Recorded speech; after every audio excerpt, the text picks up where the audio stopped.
कलवरी के पास खड़ा हो, खून की धारा देखता जा,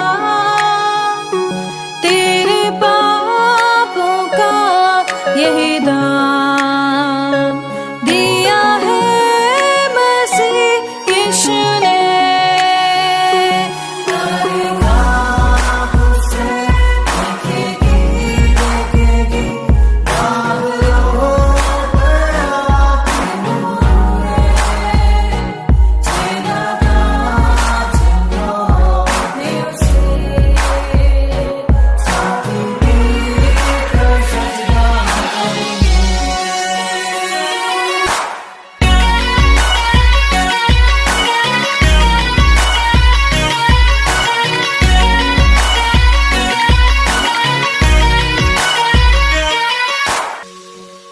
ये हुआ सब तेरे लिए, तूने भी उसे छेड़ा था,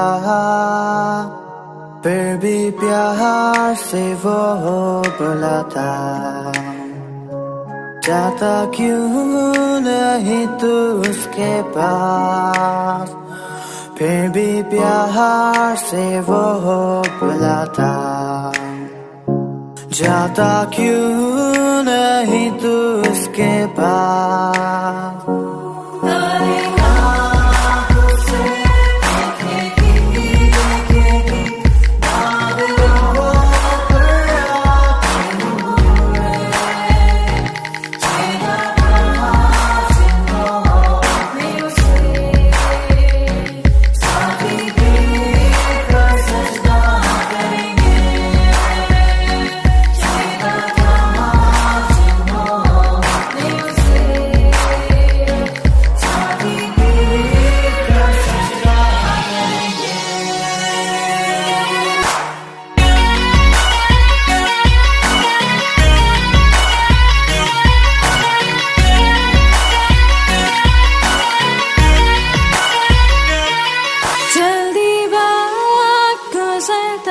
चाहता है, रात अंधेरी आती है, तौबा कर दरवाजा होगा बंद, कुछ ना होगा वे पछताने से, तौबा कर दरवाजा होगा बंद, कुछ ना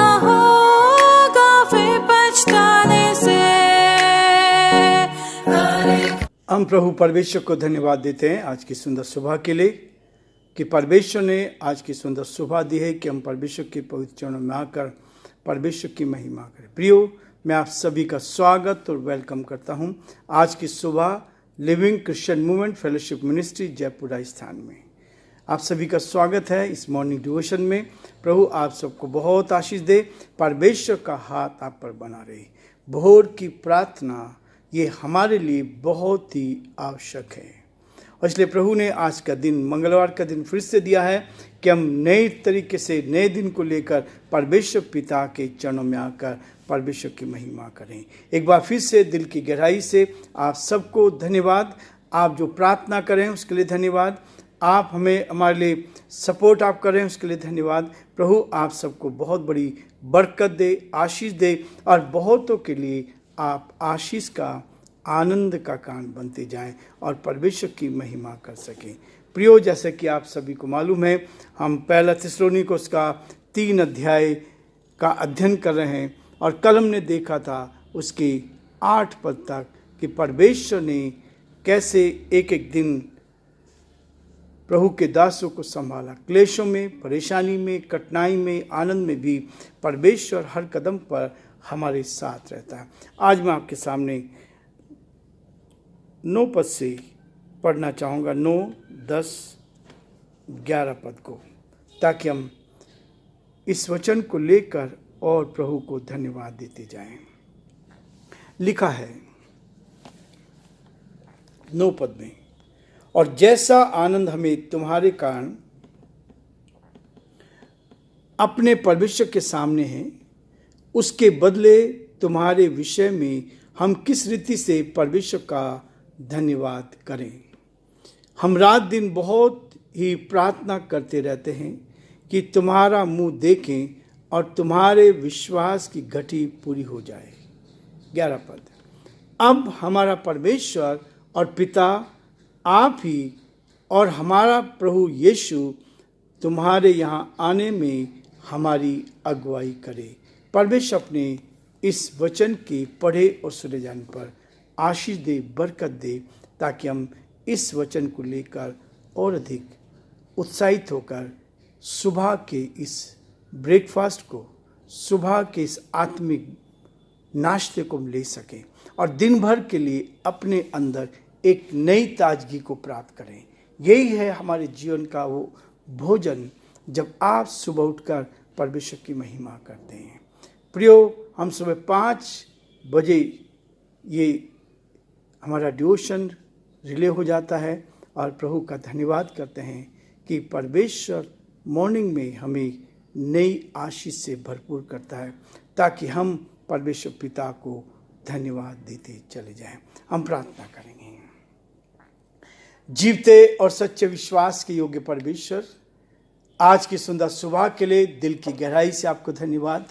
आपने संभाला, आपने मदद की, सहायता की, अपने हाथों में रखा, अपनी उपस्थिति, अपनी निकटता, अपने प्रेम का एहसास दिया, इसके लिए हम धन्यवाद देते हैं। हमारी प्रार्थना, हमारी विनती प्रभु, आपके अनुग्रह की दृष्टि हम पर बनी, आपका हाथ हम पर बना रहे, आपकी सुरक्षा हम पर बनी रहे, इसके लिए हम आपको धन्यवाद, आपकी स्तुति करते हैं। अपने आप को पूरी तरह से आपके चरणों में लेकर आते हैं। हमें दीन कर, नम्र कर, अपने प्रति विश्वास योग्य बना, ताकि हम आपके वचन को लेकर आगे बढ़ते जाएं, आपकी महिमा करते जाएं और जो आपकी योजना उसको पूरा कर सके। हे दयालु, हे सामर्थ्य, विश्वास के योग्य परमेश्वर, हमारी आपसे यही प्रार्थना, यही विनती है कि हम आपके नाम में प्रभु जी आगे बढ़ते जाएं और आपकी महिमा कर सके और जो आपकी योजना है उसको हम पूरा कर सके। बड़े आदर के साथ, दीनता के साथ, नम्रता के साथ पिता परमेश्वर अपने संपूर्ण जीवन को आपके हाथ में सौंपते हैं और यही प्रार्थना करते हैं प्रभु, आपकी दया दृष्टि हर कदम पर बनी रही। बड़े आदर के साथ, दीनता के साथ, नम्रता के साथ हमारे सभी श्रोताओं को, सारे भाई बहनों को जो हिंदुस्तान के अलग अलग क्षेत्रों में रहते हैं प्रभु जी, हम सभी को आपके नाम में प्यारे परमेश्वर आशीष देते हैं और प्रार्थना करते हैं हर एक को अपने हाथों में ली आशीष से भरपूर कर, हर एक का जीवन आपको भाए, हर एक के जीवन में हम आपकी महिमा को देखना चाहते हैं, ताकि सब परिस्थितियों में हे पिता आदर महिमा आपको मिले, गौरव आपको मिले, प्रशंसा आपको मिल सके और हम आपके नाम को धन्य कह सके। सारी महिमा, आदर, गौरव प्रभु जी हम आपको देते हुए हम सभी को और प्रभु जी पूरी तरह से अपने प्रदेश राजस्थान को आपके हाथ में सौंपते हैं, यहाँ के मुख्यमंत्री को आपके हाथ में सौंपते हैं, हमारे देश पर भी आपकी आशीष चाहते हुए इस विनती को अपने प्रभु, अपने धारकर्ता यीशु मसीह के नाम से मांगते हैं, आमीन।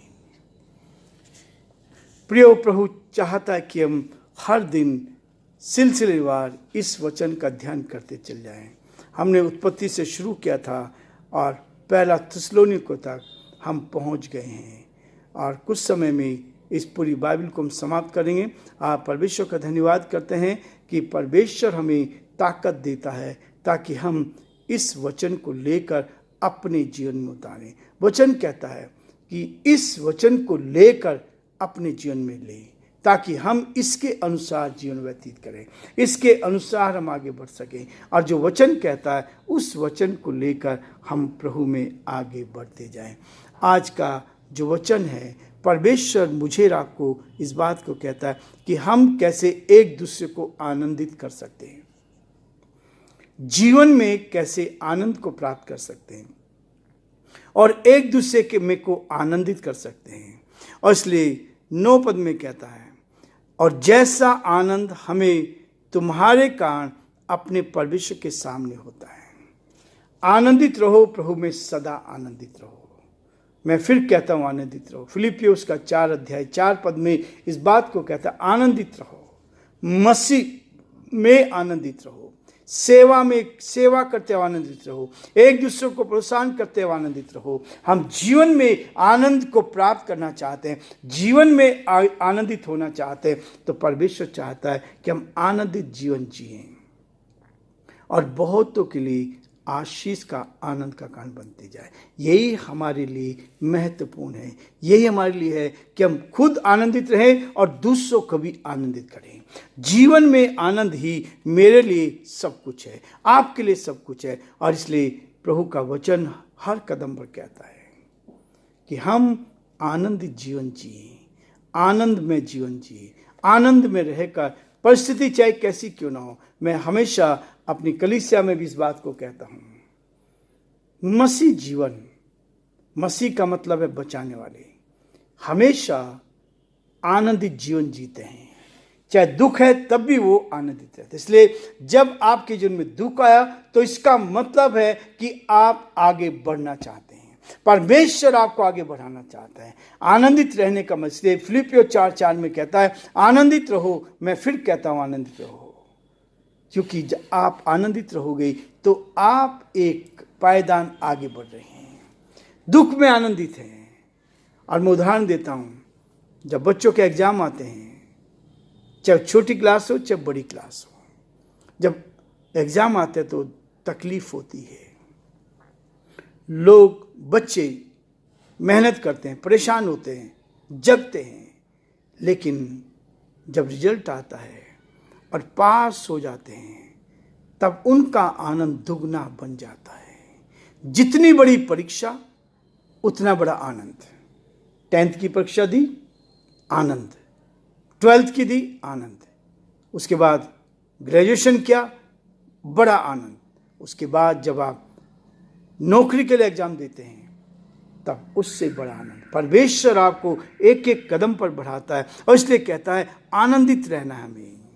और जैसा आनंद हमें तुम्हारे कारण अपने परमेश्वर के सामने है, परमेश्वर के सामने भी हमें आनंदित रहना है। और न केवल आनंदित रहना, उसके बदले तुम्हारे विषय में हम किस रीति से परमेश्वर का धन्यवाद करें। आनंदित रहना है और उसके बाद धन्यवाद करना है। हर बात में धन्यवाद। तकलीफ आई तो धन्यवाद, परेशानी आई तो धन्यवाद, समस्या आई तो धन्यवाद, आनंद है तो धन्यवाद, सब बातों में धन्यवाद। प्रभु में सदा आनंदित रहो और धन्यवाद करते रहो।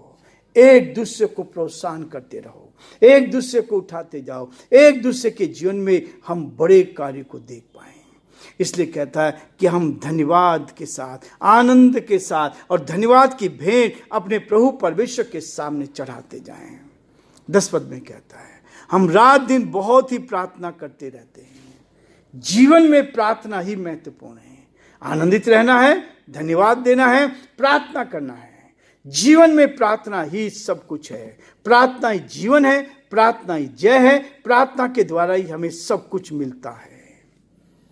प्रार्थना करते हैं, धन्यवाद देते हैं, रात दिन बहुत ही प्रार्थना करते रहते हैं कि तुम्हारा मुंह देखे।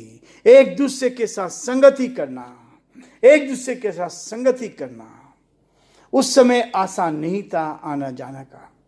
पौलुस जब कह रहा कि हम आनंदित होते हैं, हम धन्यवाद देते हैं, परमेश्वर की स्तुति करते हैं, ताकि हम एक दूसरे को धन्यवाद की भेंट करें। हम रात दिन बहुत ही प्रार्थना करते रहते हैं कि तुम्हारा मुंह देखे और तुम्हारे विश्वास की घटी पूरी करें। जो विश्वास आपका है, उस विश्वास में हम एक दूसरे को एक पायदान और आगे बढ़ा सकें। हमारा जीवन मसीह में ऐसा होना चाहिए, हम दूसरों को प्रोत्साहन करने वाले बने। जो प्रभु ने हमें आशीष दिए, जो उनसे आशीष हमें मिल सकती है, हम एक दूसरे को बांटें। और यही है आनंदित जीवन का, कि विश्वास की घटी पूरी हो जाए। 11 पद कहता है, अब हमारा परमेश्वर और पिता आप ही और हमारा प्रभु यीशु मसीह तुम्हारे यहाँ आने में हमारी अगुवाई करेगा।